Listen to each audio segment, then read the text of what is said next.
Apakah kamu seorang pemikir yang mendalam? Apakah kamu merasakan ada hal-hal yang jauh lebih intens daripada yang lain? Jika kamu menjawab iya, maka kemungkinan kamu adalah bagian dari sebagian kecil orang yang sangat sensitif. Pemikir mendalam juga disebut sensitif. Menjadi orang yang sangat sensitif berarti kamu dilahirkan dengan kecenderungan untuk memproses dan memahami informasi pada tingkat yang jauh lebih dalam daripada kebanyakan orang. Sebagian besar pemikir mendalam itu perspektif, empatik, intuitif, dan sadar diri. Mereka cerdas secara emosional, bersemangat, dan sangat kreatif. Ya, orang yang berpikir mendalam punya banyak keahlian secara emosional, tapi mereka juga punya beberapa keresahan. Seringkali orang yang sangat sensitif mudah kewalahan dan cepat membiarkan emosi mereka mengaburkan penilaian mereka. Mereka dapat menjadi tidak menentu, ragu-ragu, overdramatik, terutama bagi mereka yang tidak benar-benar mengerti apa artinya menjadi pemikir yang mendalam. Berikut ada 12 tanda jika kamu seorang yang berpikir mendalam. Hanya orang yang sangat sensitif yang akan paham akan tanda ini. Yang pertama, kamu tidak berfungsi tanpa tidur. Seperti kebanyakan dari kita, orang yang sangat sensitif tidak bisa bersosial dengan baik ketika mereka kurang tidur. Mereka cenderung rewel, mudah tersinggung, pening, dan gelisah. Karena seperti yang ditunjukkan oleh penelitian, mereka cenderung membutuhkan lebih banyak tidur daripada kebanyakan orang.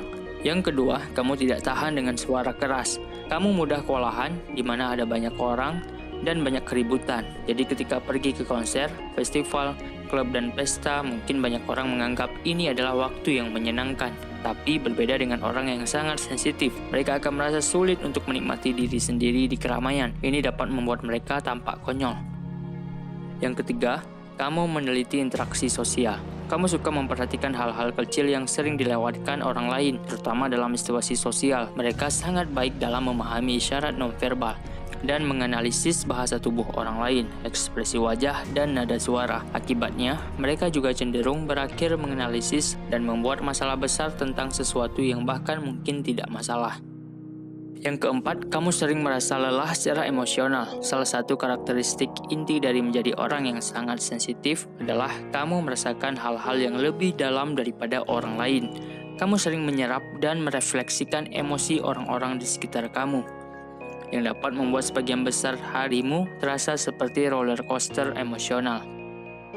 Yang kelima, kamu mudah dipicu oleh kekerasan. Apakah kamu mual saat menonton film berdarah dan merasa terganggu mendengarkan cerita tentang kejahatan keji yang dilakukan di berita? Orang yang sangat sensitif memiliki reaksi yang sangat kuat terhadap kekerasan dan kekejaman. Yang keenam, kamu mengalami kesulitan bergerak. Salah satu kelemahan paling menyakitkan untuk menjadi begitu sensitif adalah bahwa kamu perlu waktu lama untuk menyelesaikan masalah. Ketika seseorang mengatakan sesuatu yang jahat atau melakukan sesuatu yang buruk kepadamu, kamu tidak bisa membiarkannya begitu saja, tapi kamu tidak berani untuk bertindak. Tidak peduli seberapa besar keinginan kamu membujuk dalam benakmu bahwa itu bukan masalah besar. Yang ketujuh, kamu tidak nyaman dengan perubahan. Menavigasi lingkungan baru dapat membebani kamu. Kamu merasa cemas ketika makan di tempat yang baru atau mencoba sesuatu yang belum pernah kamu lakukan. Karena kamu telah menghabiskan begitu banyak waktu untuk merasa nyaman dengan rutinitas kamu yang biasa sehingga terasa tidak nyaman untuk tiba-tiba mengubah keadaan. Yang kedelapan, kamu tidak bereaksi dengan baik terhadap kritik dan konflik. Si pemikir mendalam adalah beberapa orang yang paling lembut dan paling lembut yang pernah kamu temui. Mereka emosional dan berhati lembut, yang berarti kamu harus lebih berhati-hati ketika berurusan dengan mereka. Mengkritik mereka, meninggikan suara kamu kepadanya, dan menjadi marah dengan mereka dengan cara apapun bisa sangat menyakiti mereka, bahkan jika itu datang dari tempat yang baik. Yang kesembilan, kamu tidak melakukannya dengan baik di bawah tekanan. Tekanan waktu dapat menyebabkan kesulitan serius bagi orang yang sangat sensitif. Mereka benci harus terburu-buru melakukan sesuatu yang menyulap beberapa tugas sekaligus. Mereka lebih suka meluangkan waktu dengan proyek-proyek mereka dan membiarkan perhatian penuh pada apapun yang mereka lakukan. Yang ke-10, kamu mengatakan iya untuk hal-hal yang tidak ingin kamu lakukan. Kamu lebih sadar secara emosional daripada kebanyakan orang. Jadi mudah bagi kamu untuk merasakan ketika orang lain kecewa atau kesal tentang sesuatu. Karena itu, kamu sering akhirnya mengatakan ya untuk banyak hal yang tidak ingin kamu lakukan, hanya untuk menyenangkan orang-orang di sekitar kamu dan menghindari mengecewakan mereka. Yang ke-11, kamu adalah kritikus terburuk untuk dirimu sendiri. Seseorang yang sangat sensitif merasa sulit untuk menerima kegagalan pribadi mereka. Mereka menyalahkan diri sendiri atas setiap kesalahan kecil yang mereka buat dan mempertahankan standar yang sangat tinggi. Tidak ada yang lebih keras atau lebih menuntut diri mereka daripada seorang pemikir yang mendalam.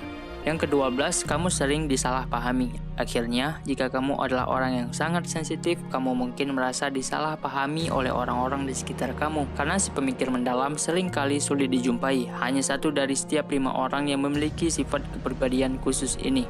Mungkin sulit bagi orang lain untuk berhubungan dengan kamu dan memahami sudut pandang kamu. Nah, itulah 12 tanda jika kamu seorang pemikir mendalam. Beberapa dari ini akan terasa untuk kalian yang benar-benar sensitif. Jika kamu punya saran dan kritik, tulis saja di kolom komentar. Jumpa lagi di video selanjutnya. Salam Kutu Buku.